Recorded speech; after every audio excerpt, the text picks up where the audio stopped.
Chapter 3, Towards the Orinoco. Humboldt and Bonpland remained a month at Cumana, employing themselves in preparing for a visit to the Orinoco and the Rio Negro. They had to choose such instruments as could be easily transported in narrow boats, and to engage guides for an inland journey of 10 months across a country without communication with the coast. The astronomical determination of places being the most important object of this undertaking. Humboldt felt desirous not to miss the observations of an eclipse of the sun, which was to be visible at the end of October, and in consequence preferred remaining till that period at Cumana, where the sky was generally clear and serene. It was now too late to reach the banks of the Orinoco before October, and the high valleys of Caracas promised less favorable opportunities on account of the vapors which accumulated round the neighboring mountains. He was, however, near being compelled by a deplorable occurrence to renounce, or at least delay a long time, his journey to the Orinoco. On the 27th of October, the day before the eclipse, he and Bonpland went as usual to take the air on the shore of the Gulf, and to observe the instant of high water, which in those parts was only 12 or 13 inches. It was 8 in the evening, and the breeze was not yet stirring. They crossed the beach which separated the suburb of the Guayqueria Indians from the landing place. Here Humboldt heard someone talking behind them, and on turning he saw a tall Zambo, naked to the waist. He held over Humboldt's hand a stick of palm leaf wood, enlarged to the end like a club. Humboldt avoided the stroke by leaping towards the left, but Bonpland, who walked on his right, was less fortunate. He did not see the Zambo as soon as Humboldt did, and received a strike above the temple, which leveled him to the ground. The travelers were alone without arms, half a league from any habitation, on a vast plain bounded by the sea. The Zambo, instead of attacking Humboldt, moved off slowly to pick up Bonpland's hat, which, having somewhat deadened the violence of the blow, had fallen off and lay at some distance. Alarmed at seeing his companion on the ground, and for some moments senseless, Humboldt thought of him only. He helped Bonpland to raise himself, and pain and anger doubled his strength. They ran towards the Zambo, who, either from cowardice or because he perceived at a distance some men on the beach, did not wait for them, but ran in the direction of the little thicket of cactuses. He chanced to fall in running, and Bonpland, who reached him first, seized him around the body. The Zambo drew him first, seized him around the body. The Zambo drew a long knife, and in this unequal struggle the travelers would infallibly have been wounded, if some Bayesian merchants who were taking the air on the beach had not come to their assistance. The Zambo, seeing himself surrounded, thought no longer of defense. He again ran away, and they pursued him through the thorny cactuses. At length, tired out, he took shelter in a cow house, which he suffered himself to be quietly led to prison. Bonpland was seized with fever during the night, but being endowed with a great energy and fortitude, he continued his labors the next day. The stroke of the club had extended to the top of his head, and he felt its effect for the space of 2 or 3 months. which, stooping to collect plants, he was sometimes seized with giddiness, which led him to fear that an actual abscess was forming. Happily, these apprehensions were unfounded, and the symptoms gradually disappeared.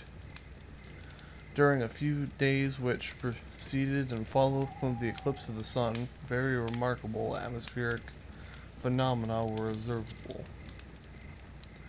From the 10th of October to the 3rd of November, at nightfall, a reddish vapor arose in the horizon and covered, in a few minutes, with a veil more or less thick, the azure vault of the sky, sometimes in the midst of the night. The vapors disappeared in an instant, and at that moment when Humboldt had arranged his instruments, clouds of brilliant whiteness collected at the zenith and extended towards the horizon. On the 18th of October, these clouds were so remarkably transparent that they did not hide stars even of the fourth magnitude. He could distinguish so perfectly the spots of the moon that it might have been supposed its disk was before the clouds. After the 28th of October, the reddish mist became thicker than it had previously been. The heat of the night seemed stifling. Through the thermometer rose only to 78 degrees. The breeze, which generally refreshed the air from 8 or 9 o'clock in the evening, was no longer felt. The atmosphere was burning hot, and parched and dusty ground was cracked on every side. On the 4th of November, about 2 in the afternoon, large clouds of peculiar blackness enveloped the high mountains of the Brigantine and the Tatarqual. They extended by degrees as far as the zenith. About 4 in the afternoon, Humboldt and Bonpland heard thunder rolling over their heads at an immense height, not regularly rolling, but with a hollow and not often interrupted sound. At the moment of the strongest electric explosion at 12 minutes past 4, there were 2 shocks of earthquake, which followed each other on the interval of 15 seconds. The people ran into the streets, uttering loud cries. Bonpland, who was leaning over a table examining plants, was almost thrown on the floor. Humboldt felt the shock very strongly, though he was lying in a hammock. Some slaves, who were drawing water from a well 18 or 20 feet deep near the river Manzanares, heard a noise like the explosion of a strong charge of gunpowder. The noise seemed to come from the bottom of the well. A few minutes before the first shock was a very violent blast of wind, followed by electrical rain falling in great drops. The sky remained cloudy, and at the blast of wind was followed by a dead calm, which lasted all night. The sunset presented a picture of extraordinary magnificence. The thick veil of clouds was rent asunder, as in shreds, not quite near the horizon. The sun appeared at 12 degrees of altitude on a sky of indigo blue. Its disk was enormously enlarged, distorted, and undulated towards the edges. The clouds were gilded and fascicles of divergent rays reflecting the most brilliant rainbow hues extended over the heavens. A great cloud of people assembled in the public square. This celestial phenomenon, the earthquake, the thunder which accompanied it, the red vapor seen during so many days, all were regarded as the effects of the eclipse. About 9 in the evening there were another shock, much slighter than the former, but attended with a subterraneous noise. In the nights between 3rd and 4th of November, the reddish vapor was so thick that Humboldt could not distinguish the situation of the moon, except by a beautiful halo of 20 degrees diameter. The travelers had frequent visits from persons who wished to know whether the instruments indicated new shocks for the next day.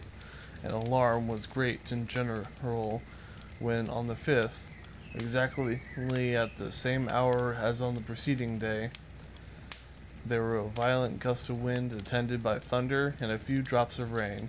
No shock was felt. The wind and storm returned during 5 or 6 days at the same hour, almost on the same minute. The reddish vapor disappeared after 7th of November.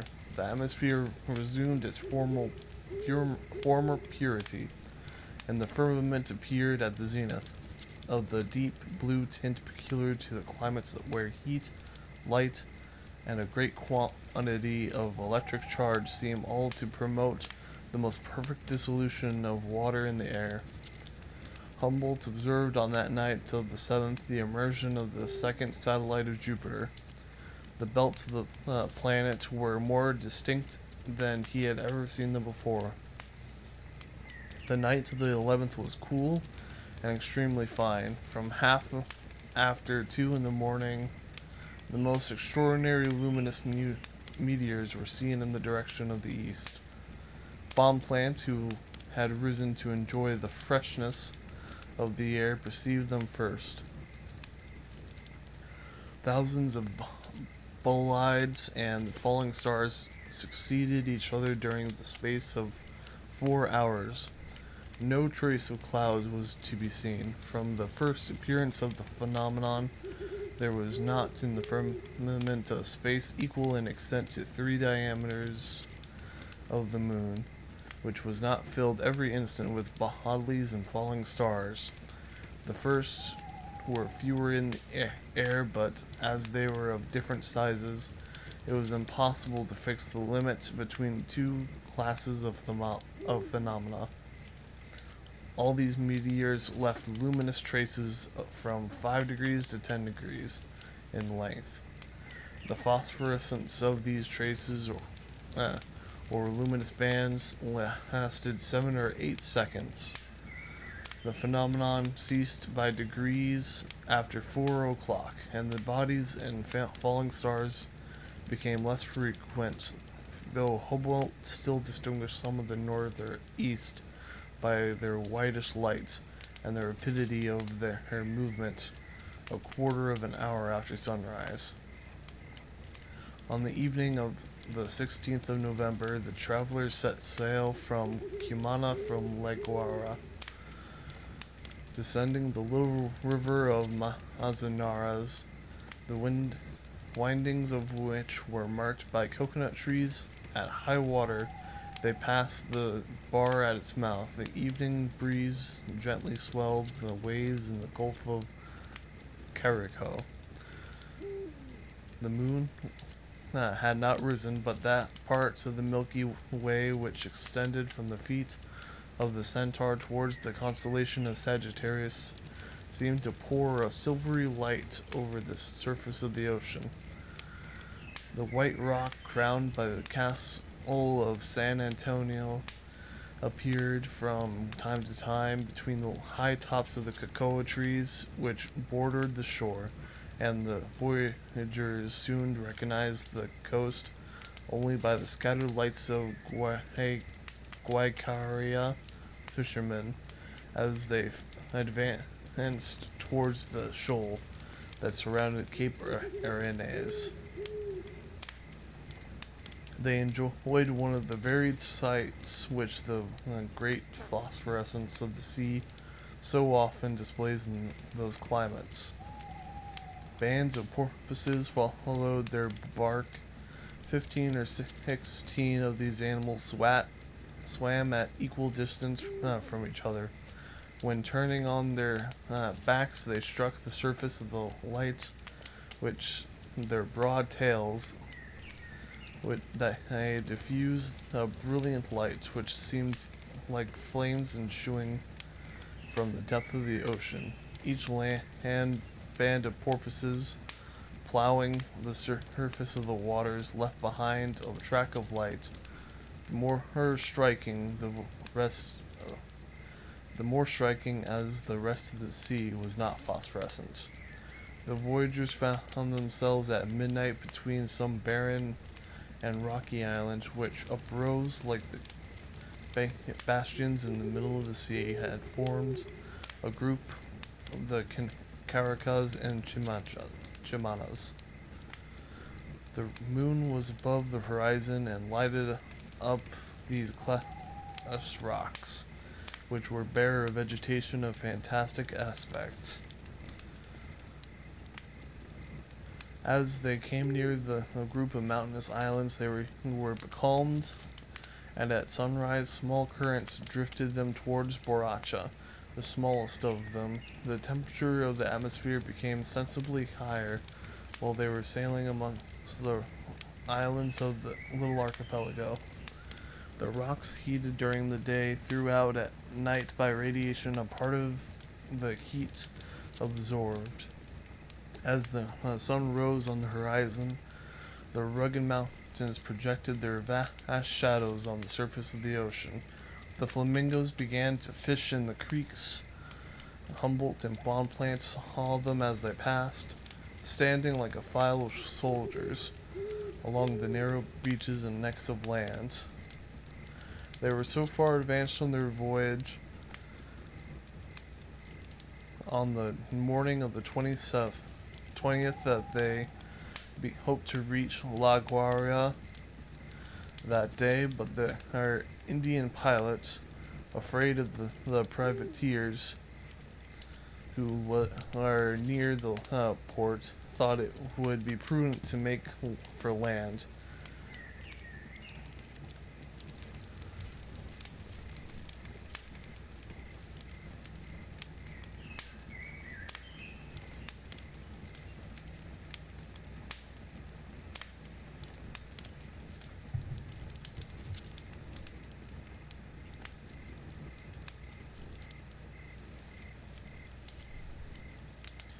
And anchor in the little harbor of Higuerote, which they had already passed, and await their shelter of night to proceed on their voyage.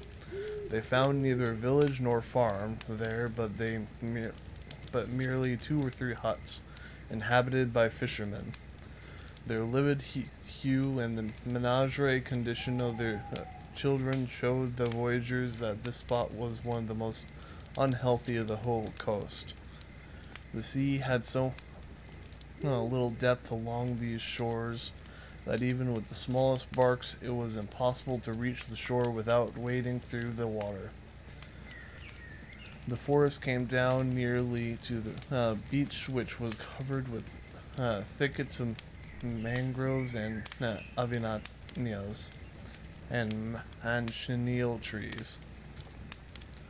To these thickets, and particularly to the exhalation of the mangroves, Humboldt attributed to the extreme insalubrility of the air. On quitting the boats, and whilst they were yet 100 feet distant from the land, he perceived a faint and sickly smell, which reminded him of desert mines. The temperature of the water rose to 93 degrees, heated by the reverberation from the white sands, which formed a line between the mangroves and the great trees of the forest. As the shore descended from a gentle slope, small tides were sufficient to alternately cover and uncover the roots and part of the trunks of the mangroves. The seawater along the whole coast acquired a yellowish-brown tint wherever it came into contact with the mangrove trees. The beaches around were covered with infinite numbers of mollusks and insects, loving shade and faint light. They sheltered themselves from the shock of the waves amid the scaffolding of thick and intertwining roots, which rose like lattice work above the surface of the water. Shellfish clung to this lattice, crabs nestled in the hollow trunks, and the seaweeds drifted to the coast by the winds and tides remained suspended on the branches which inclined toward the earth. They set sail from this noxious place at nightfall, and at sunrise they were opposite Caracas. The coast was rocky and elevated, the scenery at once wild and picturesque. They were sufficiently near land to distinguish scattered huts surrounded by cocoa trees and masses of vegetation, which stood out from the dark ground of the rocks. The mountains were everywhere perpendicular and 3,000 or 4,000 feet high. Their sides cast broad and deep shadows upon the humid land, which stretched out to the sea. Growing with the freshest verdure, they soon saw the black roots of La Guara, studded with the batteries rising in tiers one over another, and the misty distances Cabo Blanco, a long promontory with conical summits and of dazzling whiteness. Humboldt and Bonpland remained 2 months at Caracas in a large house in the most elevated part of the town. From a gallery they would survey at once in the summit of the saddle the separated ridge of the Galpano and the charming valley of Guara, the rich culture of which was pleasingly contrasted with gloomy curtain of the surrounding mountain. It was in the dry season, and to improve the pasturage, the savannas and the turf covering the steepest rocks were set on fire. These vast conflagrations, viewed from a distance, produced the most singular effect of light. Wherever the savannas, following the undulating slope of the rocks, had filled up the furrows hollowed out by water, the flames appeared in a dark light like currents of lava suspended over the valley. The vivid but steady light assumed a reddish tint when the wind descending from the saddle accumulated streams of vapor in the low regions. At other times, the luminous hands, enveloped in thick clouds, appeared only at intervals where it was clear, and as the clouds ascended, their edges reflected a splendid light. These various phenomena, so common in the tropics, acquired additional interest in the form of the mountains, the directions of the slopes, and the heights of the savannas covered with alpine grasses. During the day, the wind of Petar, blowing from the east, drove down the smoke towards the town and diminished the transparency of the air. On the morning of the 3rd of January, they commenced on the ascent of the saddle, a celebrated mountain near the Caracas. The party consisted of 18 persons, and they all walked one behind another, and a narrow path they traced on a steep acclivity covered with turf. They reached a hill connected with the body of a mountain called the Gate of the Saddle. Here they crossed a narrow dike of rocks, which led to the ridge of the mountain, and looked down on the 2 valleys filled with thick vegetation. In one of these valleys they heard the roaring of the waterfalls, which they could not see. They were so thickly hidden in groves of fig trees. From the gate of the saddle, the steepness of the ascent increased, and they were obliged to incline their bodies considerably forwards as they advanced. They felt the want of cramp irons or sticks shod with irons. Short grass covered the rocks of Ness, and it was equally impossible to hold by the grass or to form steps, as they might have done in softer ground. This ascent, which was attended with more fatigue than danger, discourage those who accompanied them from town who were unaccustomed to climb mountains. The travelers lost much time in waiting for them, as they did not want to proceed alone till they saw them. Descending the mountain instead of climbing it, the weather was becoming cloudy. The mist already issued in the form of smoke, and in slender and perpendicular streaks from a small humid wood which bordered the region of alpine savannas above them. It seemed as if a fire had burst forth at once on several points of the forest. Those streaks of vapor gradually accumulated together and, rising above the ground, were carried along by the morning breeze and gilded like a light cloud over the rounded summit of the mountain.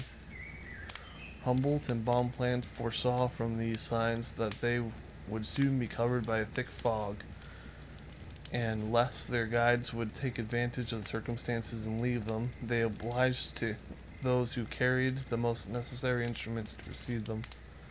The familiar loquacity of the Creole blacks formed a striking contrast with the taciturn gravity of the Indians, who had constantly accompanied them in the missions of the Carib. The blacks amused themselves by laughing at the persons who had, in such haste to abandon an expedition so long in preparation. Above all, they did not spare a young Capuchin monk, a professor of mathematics, who never ceased to boast of the superior physical strength and courage possessed by all classes of European Spaniards over those born in Spanish America. He proved himself with long slips of white paper, which he were to cut and flung onto the savannah to indicate to where he might stray behind. The direction they ought to follow. The professor had even promised the friars of his order to fire off some rockets to announce to the whole town of Caracas that they had succeeded in an enterprise which to him appeared of the utmost importance. He had forgotten that with his long and heavy garments he would embarrass him in the ascent. Having lost courage long before the Creoles, he passed the rest of the day in a neighboring plantation, gazing at the travelers through a glass directed to the saddle as they climbed the mountains. Unfortunately for them, however, he had taken charge of the water and provisions so necessary in an excursion to the mountains. The slaves who were to rejoin them were so long detained by him that they arrived very late, and the travelers were 10 hours without either bread or water. They were sometimes so enveloped with the mist that they could not, without difficulty, find their way. At this height there was no path, and they were obliged to climb with their hands when their feet failed them, and on steep and slippery ascent. After proceeding for the space of 4 hours across the savannas, they entered into a little wood composed of shrub and small trees. The steepness of the indescribable pleasure in examining the plants of this region. Quitting the wood, they found themselves again in a savanna. They climbed over a part of the western dome in order to descend into a hollow of the saddle, a valley which separated two summits of the mountains. They had great difficulties to overcome here, occasioned by the force of the vegetation, and they were obliged to cut their way through the forest. The blacks walked before them with cutlasses, chopping down the limbs that opposed them. On a sudden, they found themselves enveloped in a thick mist. The compass alone could not guide them, and advancing northward, they were in danger at every step, at finding themselves on the brink of an enormous wall of rocks, which ascended almost perpendicularly to the sea. They were obliged to halt, surrounded by clouds sweeping the ground. They began to doubt whether they would reach the eastern peak before night. Happily, the blacks who carried their water and provisions rejoined them, and they resolved to take some refreshment. The repast did not last long, as it was only 2 o'clock in the afternoon. They entertained some hope of reaching the eastern summit of the saddle before sunset, and of redescending into the valley separating the two peaks, intending there to pass the night, to light a great fire, and to make their blacks construct a hut. They sent off half of their servants with orders to hasten the next morning to meet with them with a supply of salt beef. They had scarcely made these arrangements when the east wind began to blow violently from the sea. In less than 2 minutes, the clouds dispersed, and the two domes of the saddle appeared singularly near. They shaped their course to the eastern summit, which they were 3/4 of an hour in reaching. They were now over 8,000 feet high, and they gazed on an extent of the sea, the radius of which was 36 leagues. It was smooth as glass, but in the distance it was lost in the strata of air.